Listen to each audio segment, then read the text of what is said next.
Build your dreams, live rich, and leave rich. வணக்கம். இன்னைக்கு நாம ஒரு ரொம்ப முக்கியமான விஷயத்தை பத்தி பார்க்க போறோம். நிறைய பேரு மியூச்சுவல் ஃபண்ட் வாங்கும்போது அந்த ஆப்ல காட்டுற 5 ஸ்டார் ரேட்டிங்கையோ இல்ல ரேங்க் 1 அப்படின்றதையோ பார்த்துட்டு டக்குன்னு வாங்கிடுறாங்க. ஆனா அதுக்கு பின்னாடி இருக்கிற உண்மைகளை நம்ம பார்க்கறோமா? இன்னைக்கு அந்த ஸ்டார் ரேட்டிங்கையும் தாண்டி ஒரு ப்ரோ மாதிரி எப்படி ஒரு ஃபண்டோட உண்மையான திறமையை அளவிடுறதுன்னு கத்துக்க போறோம். இது தெரிஞ்சா உங்க முதலீட்டு முடிவுகளை நீங்க ரொம்பவே நம்பிக்கையா எடுக்கலாம். நம்மளோட முழு தத்துவமே இதுதாங்க. ரிட்டர்ன்ஸ் முக்கியம் தான், இல்லைன்னு சொல்லல. ஆனா அதை விட முக்கியம் அந்த ரிட்டர்ன்ஸ் எவ்வளவு நிலையா வருதுங்கிறது தான், கன்சிஸ்டன்சி. ஏன்னா நீண்ட காலத்துல செல்வத்தை உருவாக்குறதுக்கு இந்த நிலைத்தன்மை தான் அஸ்திவாரமே. முதல்ல ஒரு விஷயத்தை தெளிவுபடுத்திக்கலாம்.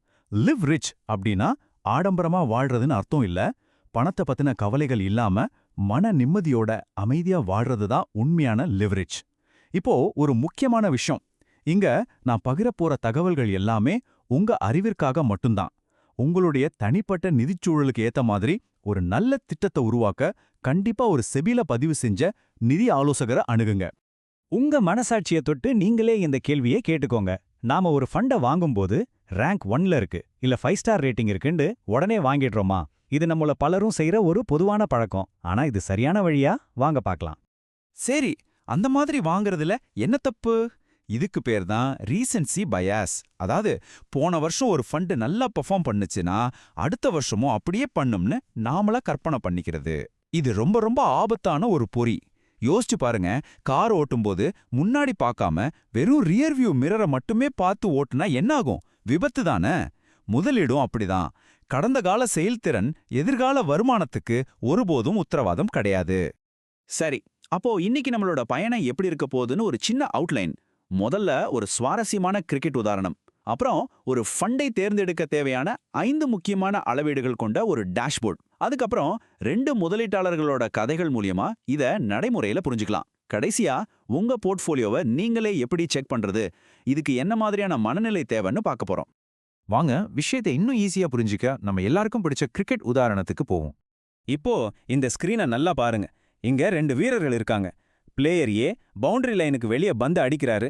ஆனா அடுத்த நிமிஷமே டக் அவுட் ஆயிடுறாரு. அவரோட ஆட்டம் ரொம்ப நிலையற்றது. இன்னொரு பக்கம் பிளேயர் பி இருக்காரு. அவர் ஒவ்வொரு மேட்ச்லயும் நிதானமா ஆடி டீமுக்கு ஒரு நல்ல ஸ்கோரை கொடுக்கறாரு. அவரோட ஆட்டத்துல ஒரு நிலைத்தன்மை இருக்கு.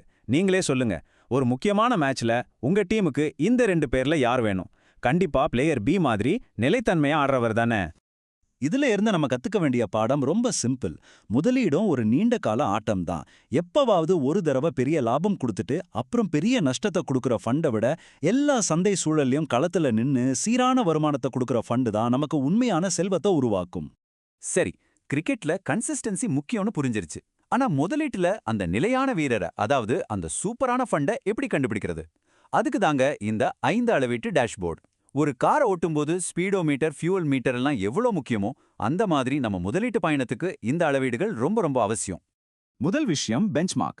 இதை நம்ம ஸ்கூல்ல சொல்ற மாதிரி கிளாஸ் ஆவரேஜ்னு வச்சுக்கலாம். ஒரு மியூச்சுவல் ஃபண்டோட முதல் வேலையே அது சார்ந்திருக்கிற நிஃப்டி 50 மாதிரியான சந்தை குறியீட்டை விட அதிக வருமானம் கொடுக்கறது தான்.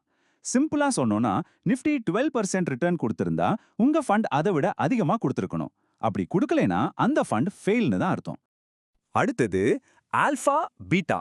கேட்க கொஞ்சம் டெக்னிக்கலா இருந்தாலும் ரொம்ப சிம்பிள். ஆல்ஃபாங்கிறது உங்க ஃபண்ட் மேனேஜர் வாங்குற எக்ஸ்ட்ரா கிரெடிட், அதாவது பெஞ்ச் மார்க்கை விட எவ்வளோ அதிகமா சம்பாதிச்சு கொடுத்துருக்காருங்கிறது.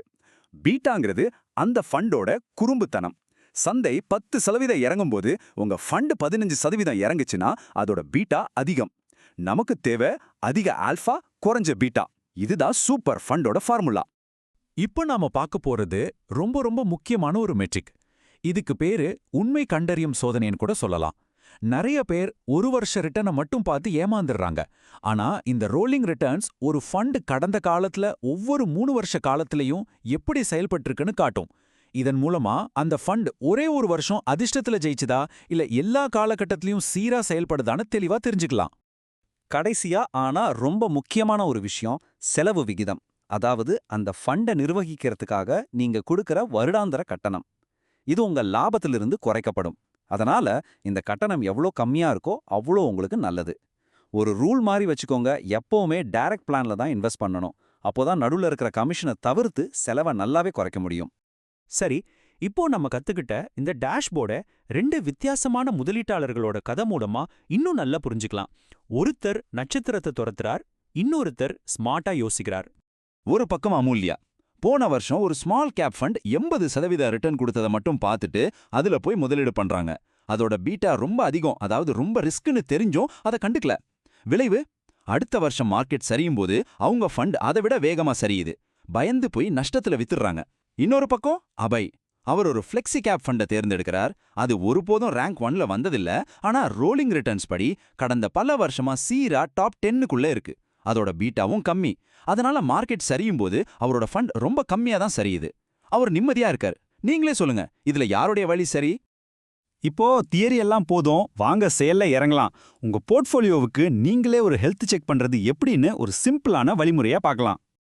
இது ரொம்ப சிம்பிளான 5 ஸ்டெப் ப்ராசஸ் தான். ஸ்டெப் 1, உங்க போர்ட்ஃபோலியோ ஸ்டேட்மெண்ட்டை ஓபன் பண்ணுங்க. ஸ்டெப் 2, ஒவ்வொரு ஃபண்டோட 1, 3, 5 வருஷ ரிட்டர்ன்ஸை அதோட பெஞ்ச்மார்க்கோட ஒப்பிடுங்க. உங்க ஃபண்ட் ஜெயிக்குதா? ஸ்டெப் 3, ஆல்ஃபாவை செக் பண்ணுங்க. பாசிட்டிவா இருக்கா? உங்க ஃபண்ட் மேனேஜர் எக்ஸ்ட்ரா மார்க் வாங்கியிருக்காரா? ஸ்டெப் 4, செலவு விகிதம் 1% உள்ள இருக்கான்னு பாருங்க. ஸ்டெப் 5, ஒருவேளை உங்க ஃபண்ட் இந்த டெஸ்ட்ல தொடர்ந்து 2 வருஷம் ஃபெயில் ஆச்சுன்னா உணர்ச்சி வசப்படாம அதை மாத்திரத்தை பத்தி யோசிக்கணும். ஓகே, நாம கிட்டத்தட்ட கடைசிக்கு வந்துட்டோம். வெற்றிகரமான முதலீட்டுக்கு டெக்னிக்கல் விஷயங்கள் மட்டும் போதாது, சரியான மனநிலையும் ரொம்ப ரொம்ப முக்கியம். அதை பத்தி இப்ப பார்க்கலாம். சோ இன்னைக்கு நாம கத்துக்கிட்ட முக்கியமான விஷயங்களை ஒரு தடவை வேகமா பாத்திரலாம். முதல்ல ஸ்டார் ரேட்டிங்கை பார்த்து ஏமாறாதீங்க, நிலைத்தன்மையை தேடுங்க. 2வது, உங்க ஃபண்ட் பெஞ்ச்மார்க்கை ஜெயிக்கலையா, அப்போ இண்டெக்ஸ் ஃபண்டே பெட்டர். 3வது, ஆல்ஃபா இல்லைன்னா அந்த ஃபண்டுக்கு ஃபீஸ் கொடுக்கறதுல அர்த்தமே இல்லை.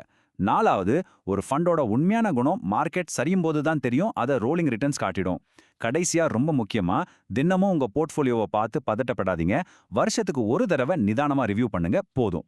நான் இந்த செஷனை முடிக்கிறதுக்கு முன்னாடி உங்ககிட்ட ஒரே ஒரு கேள்வி. நீங்க உங்க பணத்தை வச்சு ஒரு பரபரப்பான T20 மேட்ச் விளையாடிட்டு இருக்கீங்களா, இல்ல நிதானமா நீண்ட காலத்துக்கு செல்வத்தை உருவாக்குற ஒரு டெஸ்ட் மேட்ச் ஆடிட்டு இருக்கீங்களா? உங்க போர்ட்ஃபோலியோ எதை பிரதிபலிக்குதுன்னு யோசிச்சு பாருங்க. இது போன்ற பயனுள்ள தகவல்களை தொடர்ந்து தெரிஞ்சுக்க டிஸ்கிரிப்ஷன்ல இருக்கிற லிங்கை செக் பண்ணுங்க. இந்த ஆய்வு உங்களுக்கு பிரயோஜனமா இருந்துச்சுன்னா மறக்காம சப்ஸ்கிரைப் பண்ணுங்க, லைக் பண்ணுங்க, உங்க நண்பர்களோடும் ஷேர் பண்ணுங்க. அமைதியாக வாழுங்கள், செழிப்பாக விட்டுச் செல்லுங்கள். நன்றி.